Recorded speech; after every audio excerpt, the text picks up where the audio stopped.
자, 오늘 시간에 김수영의 중개사 TV 법무사 1일 공부를 시작합니다. 2021년 6월 29일 법무사 1일 공부. 오늘은 민사집행법, 집행문 부여에 관련된 설명을 합니다. 자, 민사집행법 강의를 합니다.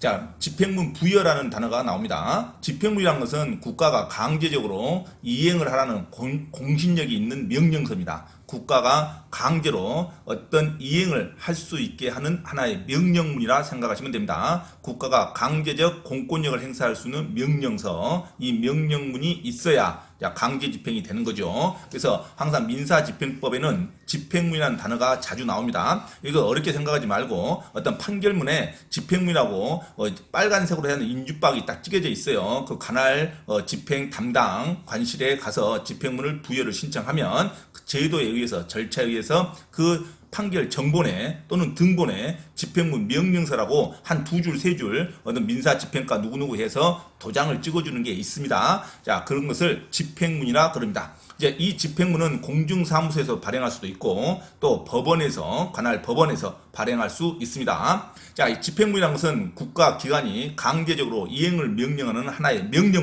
명령문이라 생각하시면 됩니다. 이 집행문 부여와 관련된 설명을 강의를 합니다. 1번, 자, 집행권원상, 권원이라는 것은 판결 어떤 등본이나 정당한 권원이 근거가 있는 문서를 말하죠. 판결문 같은 거. 자, 집행권원상 의사표시를 하여야 하는 채무가 자, 반대급부 이행 등 조건이 붙었답니다. 조건이 붙어 있는 어떤 집행권원이 있습니다.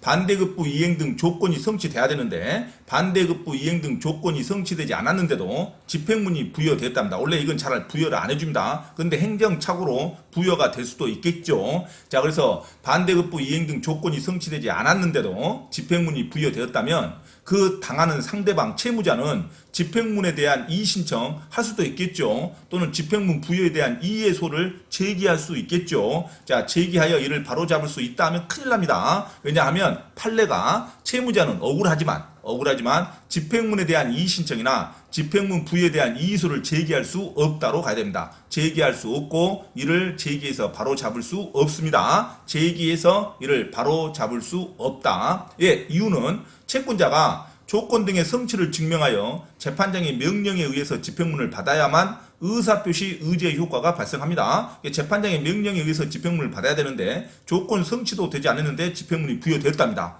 자, 이럴 때는 그 집행문이 잘못 부여된 경우에는 집행문 부여가 무효입니다. 무효는 맞으나 이미 그걸로 인해서 강제 집행이 종료되었고 더 이상의 집행 문제가 남지 않는다면 집행문 부여에 대한 이의신청해봐야 아무 이익이 없습니다. 집행문 부여에 대한 이의신청이나 집행문 부여에 대한 이의소를 제기할 이익이 없으므로 국가는 권리를 획득할 자에게 어떤 소송 제도를 열어주는데 그 소송의 판결을 받았더라도 어떤 돌아올 수 있는 이득이 없을 때는 그 소송을 인정하지 않습니다. 억울하지만. 그래서 이 집행문 부여에 대한 이익이 없으므로 채무자는 결과적으로 등기 신청의 무효를 주장하거나 등기상의 등기 말소 또는 등기상의 등기 회복의 소를 제기해야지 집행문 그 자체의 이의신청이나 집행문 그 자체의 이의의 소를 제기할 수는 없다로 가야 됩니다. 그래서 원래 반대급부가 이행되지 않았을 때는 집행문 부여되지 않지만 반대급부가 이행되지 않았는데도 집행문이 부여됐다. 그러면은 그 집행문 부여는 무효라고 생각하시면 됩니다. 하지만 그 무효다 해서 채무자가 집행문 부여에 대한 이의신청이나 집행문 부여에 대한 이의소를 제기할 수는 없다.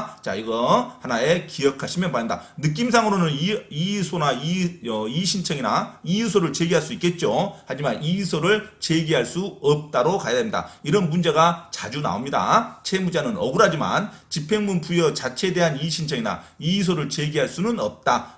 결과론적으로 등기 말소 신청이라든가 또는 등기 신청이 무효라든가 또는 등기 회복의소를 제기해야지 집행문 그 지엽적인 걸 갖고 계속 물고 늘어지지는 말아라. 이미 이익이 없어졌다. 자, 이렇게 정리하시면 되겠습니다. 자, 조건이 성취되지 않았는데도 집행문이 부여되면 집행문 부여는 무효이지만 채무자는 집행문 부여 단순한 그거에 대한 이의신청이나 집행문 부여에 대한 이의소를 제기할 수는 없다. 됐죠? 자, 2번 집행문 부여소에서 집행문 부여를 구하는 원고의 청구 범위 중 일부에 대해서만 집행력의 존재가 인정되는 경우 법원은 집행문 부여 기간이 집행권원에 표시된 청구권 중 그 집행력이 인정되는 일부에 대해서만, 일부라는 단어가 나왔으니까 그 일부에 대해서만 집행문을 내어줄 수 있도록 강제 집행을 할 수 있는 범위를 특정해서 집행문 부여를 명해야 됩니다. 자, 전체 중에 일부에 대해서만 타당하다 이거죠. 그러면 그 일부의 금액에 대한, 그 일부의 특정된 부분에 대한 강제 집행만 허여한다고 집행문의 전제가 달아집니다. 그것을 일부에 대한 집행문 부여라 그럽니다. 자, 그렇죠. 그러니까 문장에 청구 범위 중 일부라는 단어가 나오면 그 일부에 대해서만, 법원은 그 일부에 대해서만 집행문을 내어줄 수 있도록 되고, 그 일부에 특정되는 강제 집행만 할 수 있도록 범위를 특정하여 집행문 부여를 명하여야 한다. 당연한 말이죠. 자, 3번. 어떤 부동산에 대하여 점유 이전 금지 가처분이 집행된 이후에, 점유 이전 금지 가처분은 소송, 소유권에 관한 또는 어떤 권리에 관한 소송을 제기하기 전에 점유 이전 금지 가처분을 제기해서 소송을 제기합니다. 실무에서도 점유 이전 금지 가처분이 집행된 이후에 제3자가 가처분 채무자의 점유를 침탈하는 방법으로, 그러니까 제3자가 의도적으로, 채무자가 의도적으로 제3자에게 소유권이나 어떤 점유를 넘긴 게 아니라, 승계해 준 게 아니라 제3자가 부당이나 또는 불법으로 또는 이유 없이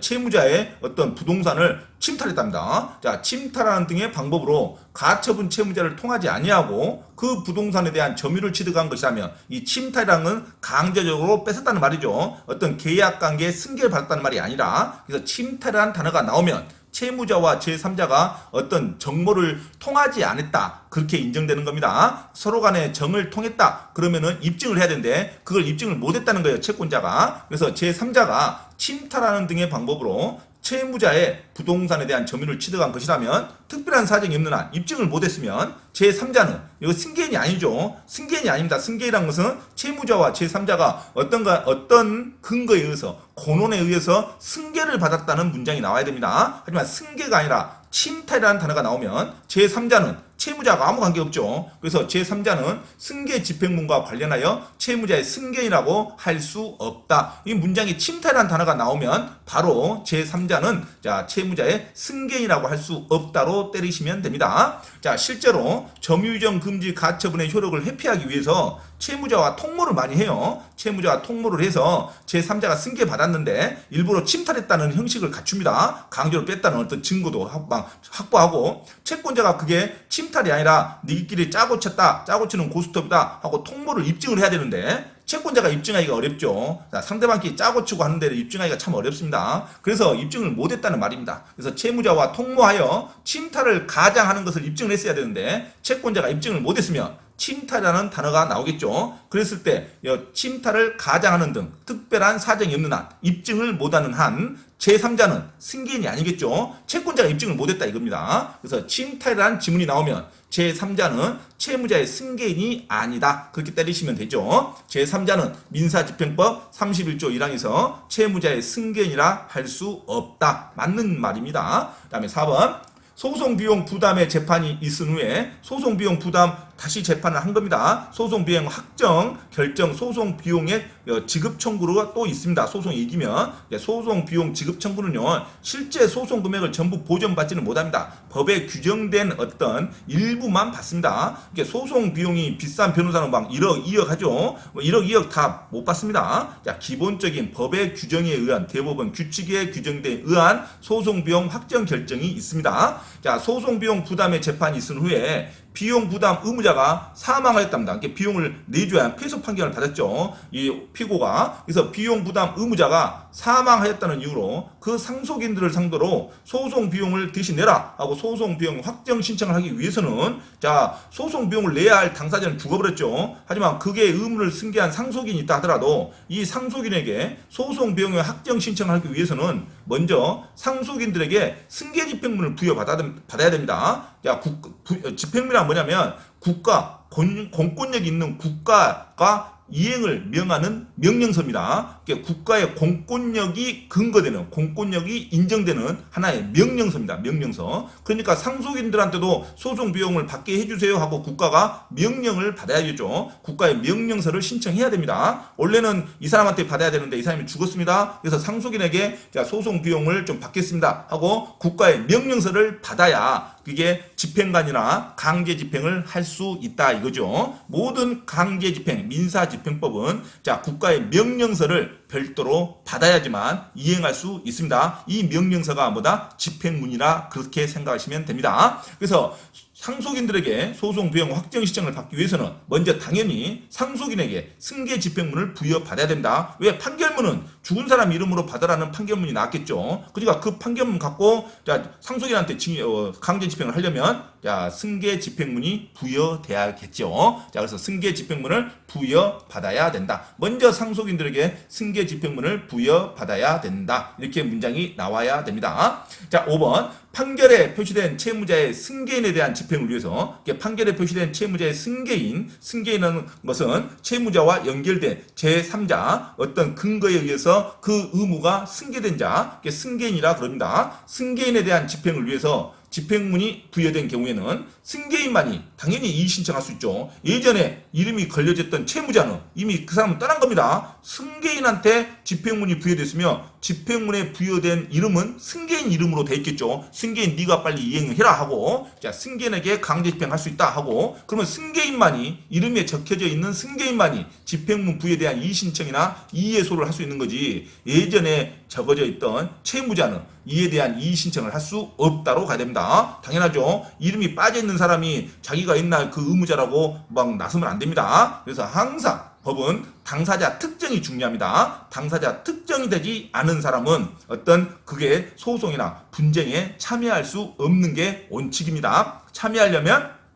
보조 신청을 하든가 승계 신청을 해야 됩니다. 자, 그래서 채무자의 승계인이 돼서 승계인에게 집행을 위하여 집행문이 부여된 경우에는 승계인만이 이의 신청을 할 수 있고 판결에 표시된 원래의 채무자는 이에 대한 이의 신청을 할 수 없다로 가야 됩니다. 자, 집행문 하면 너무 어렵게 생각하지 마시고 국가가 공권력을 통한 강제력이 있는 국가의 강제력이 있는 하나의 명령서다. 명령서를 받기 위해서는 반드시 관할 지방법원이라든가 또는 공중사무소라든가 어떤 권한에 의한 등본이라든가 어떤 근거가 있는 공증이 잡혀있는 계약서라든가 이런 게 집행문을 부여받아야지만 그곳에서 집달관에게 또는 집행관에게 신청할 수 있습니다. 강제 집행을 국가의 하나의 강제력이 있는 명령서라고 생각하시면 됩니다. 자, 승계인이 있으면 승계인한테 집행문을 받아야겠죠. 그러면 그 집행문에 적어져 있는 승계인만이 집행문 부여에 대한 이의 신청을 하는 거지 예전에 있는 채무자는 이의 신청하면 안 되겠죠. 그래서 채무자는 이에 대한 이의를 할 수 없다로 가야 됩니다. 자, 집행문 부여에 대한 이의란